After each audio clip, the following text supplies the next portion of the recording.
Today, there's a lot of debate about Bitcoin's fees. Users pay fees to send Bitcoin to one another. Those fees go to the users whose computers keep the Bitcoin network running, also known as miners.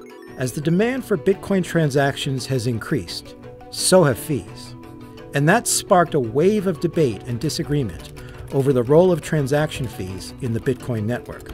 But while there are a ton of proposed solutions, all of them concede that fees are a part of Bitcoin by design. So where does that leave the debate? Here are 3 different ways to think about Bitcoin's fees.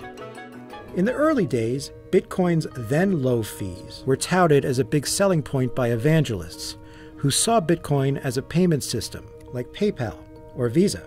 You do pay a little bit in transaction fee, a very, very small amount, and trust me, it's way cheaper than sending it through Western Union. But comparing Bitcoin to PayPal might not make sense. While Bitcoin can look like a payment processor, it's also a protocol, like email or SMS.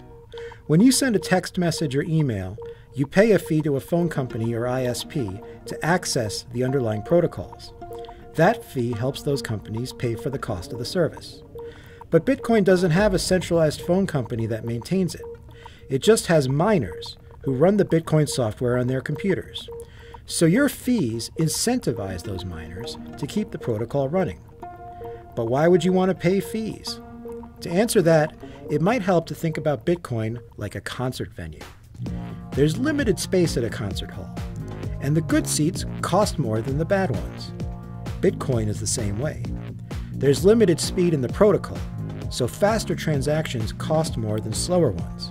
And while there are a ton of projects working to raise the speed limit, miners will still need fees or some other incentive to keep the network running. So what's the right level for fees? It's probably too soon to know, because there's never been a global system that can digitally manage, secure, and transmit wealth. And that's where the comparisons break down. Because Bitcoin isn't a phone company, or a concert venue, or a payment processor. It's an entirely new protocol, doing something no technology has ever done before. So how much should it cost to use Bitcoin? The world is finding out.